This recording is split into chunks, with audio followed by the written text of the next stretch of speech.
Welcome to this week's Weekly Lift with me, Latoya Logan. Today we're continuing the conversation for our trauma series, and we're going to focus more specifically on trauma bonding in this particular episode. So if you've had an opportunity to review the previous episodes on the trauma series, we've talked about what is trauma.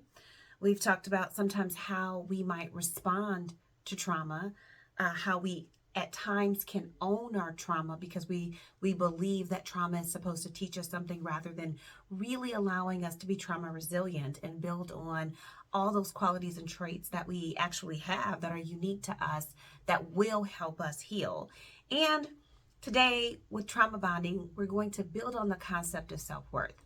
One of the things that trauma does, unfortunately, is it robs us of our confidence, self-esteem, and self-worth. And it makes us at times view ourselves as damaged or broken, that somehow whatever worth we may have had, this trauma has eliminated that. And then we begin to make decisions rooted in that trauma, whether or not we believe we can go to college because maybe our trauma was rooted in verbal abuse where someone told us we weren't good enough, we were stupid, that we weren't ever going to succeed.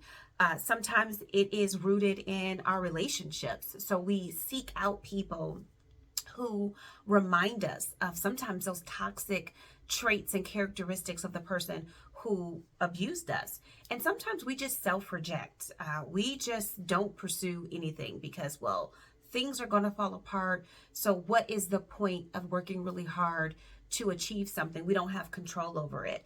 So this feeling of disempowerment then impacts the way that we see ourselves. If we don't feel like we are empowered individuals, that we have a sense of agency to control what happens in our life, that we don't have the capacity to take up space and demand visibility, then we begin to live on the fringes of life, and we will seek out people who may in our minds be excusing whatever we believe about ourselves that might be broken. So trauma bonding is really about creating a relationship that is rooted in this shared history of trauma.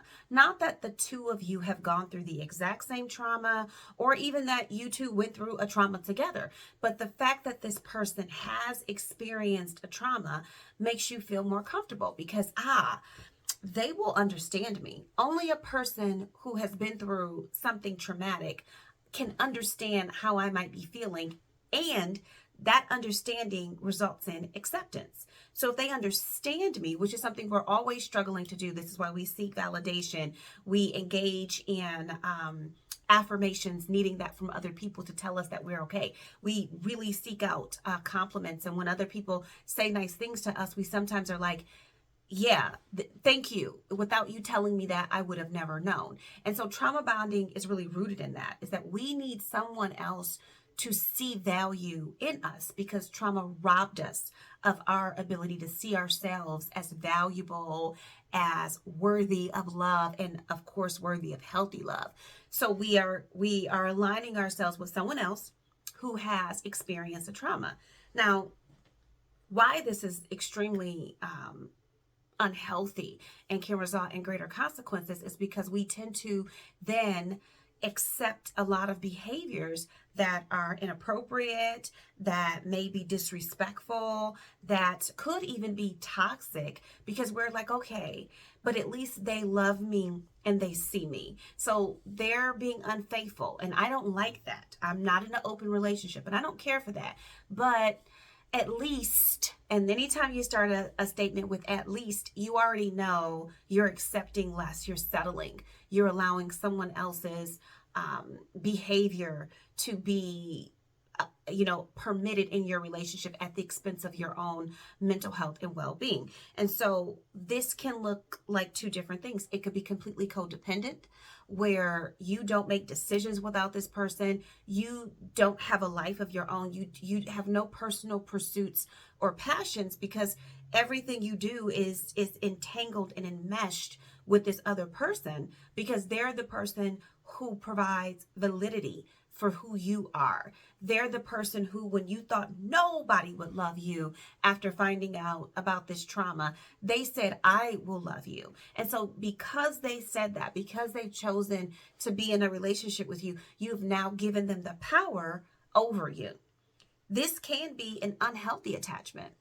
So maybe the person is engaging in some form of abuse, whether it's verbal, sexual, financial, physical, or psychologically or emotional abuse.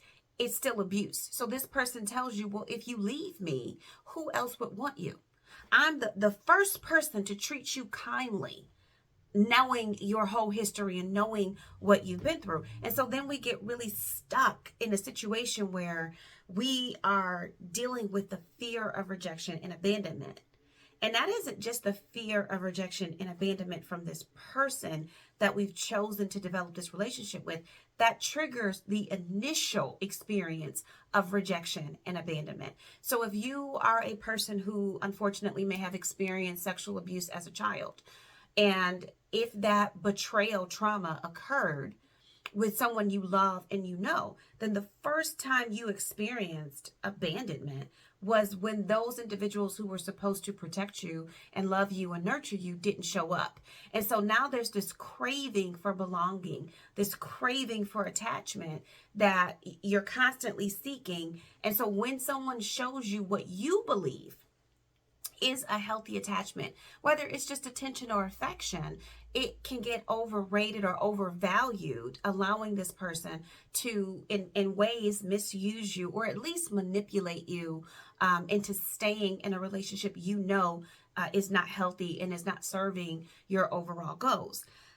It isn't simply about, well, I'm going to leave, because, you know, if it was that easy, then we wouldn't be talking about this. Trauma bonding would not exist.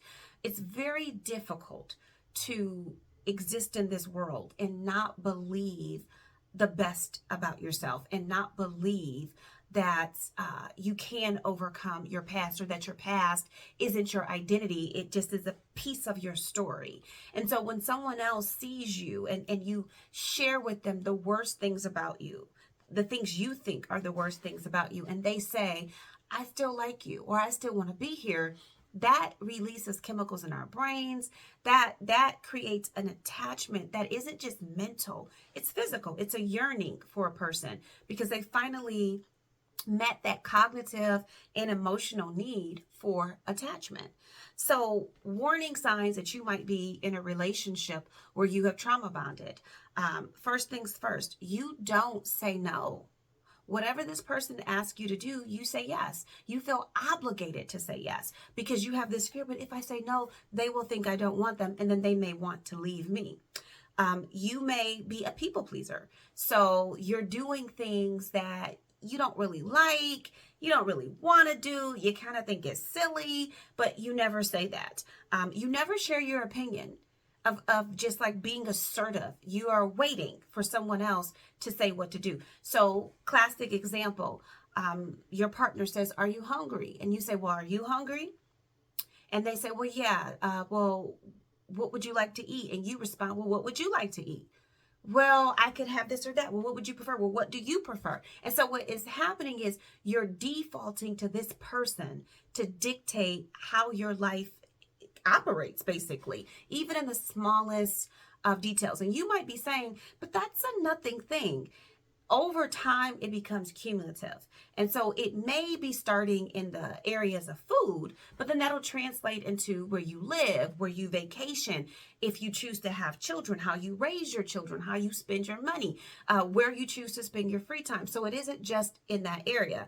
Other signs that you may have trauma bonded is that you have explosive arguments or silent arguments. And at the end of there, somebody always threatens to leave.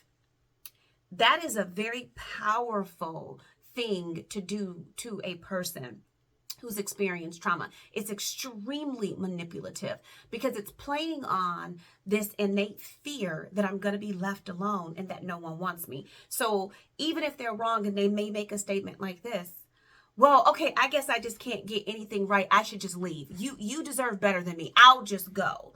They're not really saying that they're going to go. What they're doing is they're threatening to leave you in a passive way. Well, you're better than me, and if you deserve more, you don't like this, and I'll just leave. And so it's almost like an ultimatum to say to you, you either have to deal with all this trash that I'm giving you, or you be alone, because like, who else is going to come? It can come in other forms of isolation, where the two of you spend all of your time together. You don't move without them. You don't ask a question without them. Somebody that you knew before they even came into the picture could say to you, hey, let's go do X, Y, and Z. And your initial response is, well, let me check with him to see, or let me check with her to see if this is something that we want to do. And that's very dangerous, because what that's saying is that you've completely lost your autonomous self, your self outside of the relationship, and you've put everything into, well, we are together. So your friendships start to dwindle or decrease in frequency of how you see them. You're not spending time with your family. It becomes an insulated bubble of a life that you're living because of the fear of not having this person. The best thing that you can do if you are recognizing that maybe I selected this person because of trauma, maybe we are a bit trauma bonded. Don't be alarmed. I got to end this relationship.